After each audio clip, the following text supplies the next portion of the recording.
శ్రీమాత్రే నమః. మా ప్రేక్షక మిత్రులందరికీ కూడాను శుభాకాంక్షలు.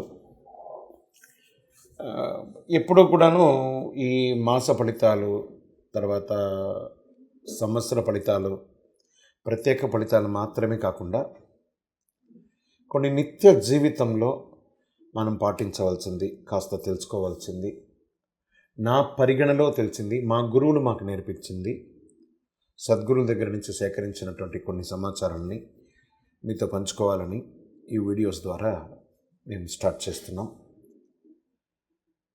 ప్రతి వీడియో కూడా ఒక 2 నిమిషాలు 3 నిమిషాలతో కూడినటువంటి ఒక వీడియోగా ఉంటుంది.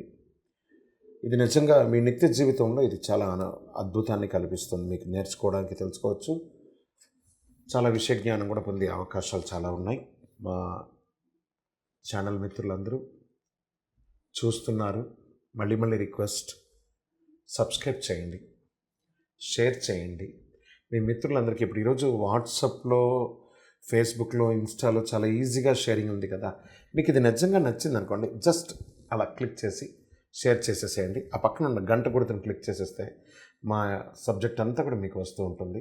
గణపతికి గరిక పూజ చేయడం వల్ల శని భగవానుడికి అనుగ్రహం కలుగుతుందా, లేదా గణపతికి గరికతోనే ఎందుకు పూజ చేస్తారు? ఈ చాలామంది గరిక మాల వేస్తారు, గరికతో పూజ చేస్తారంటే, గణపతికి ప్రతిరోజు గరిక పూజ చేసుకుంటూ వస్తే ఎలా ఉంటారంటే శనీశ్వరుని కలిగే ఈతి బాధలన్నీ తొలగిపోతాయట. గణపతిని శనివారం నాడు గరికతో పూజిస్తే ఏళ్ళనాడు శని, అష్టమ శని, కంఠ శని ఇవన్నీ కూడా తొలగిపోతాయి. అర్ధాష్టమ శని, అష్టమ శని ఇవన్నీ కూడా తొలగిపోతాయి.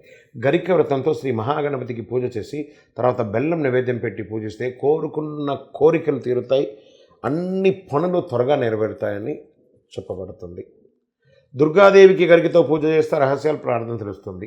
గరికను దారంతో కట్టి గణపతికి వేస్తే మీ మనోగతం అన్నీ ఆ 21 ధృవాలు ఉంటాయి కదా, 21 ధృవాలు నిలబెట్టి తామ్ర దారం ఉంటుంది, దాంతో కానీ చేస్తే ఇంకా అద్భుతమైనటువంటి కోరికలు నెరవేరుతాయని చెప్తుంటారు.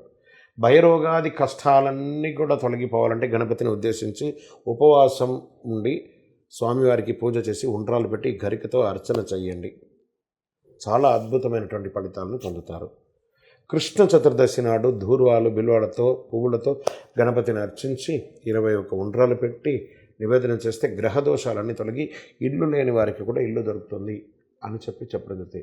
అన్నిటికంటే కూడా ఓం శ్రీ గం గణపతి నమః, గణేశాయ నమః అని 21 సార్లు ప్రతినిత్యం పఠించి దాంతో ఆ గరికతో అర్చన చేస్తే కృష్ణ చతుర్దశి నాడు ధూర్వాలు, బిల్వాలతో, పువ్వులతో గణపతిని అర్చించి మీ కోరిన కోరికలన్నీ కూడా నెరవేరుతుంది. ఇది సత్యం.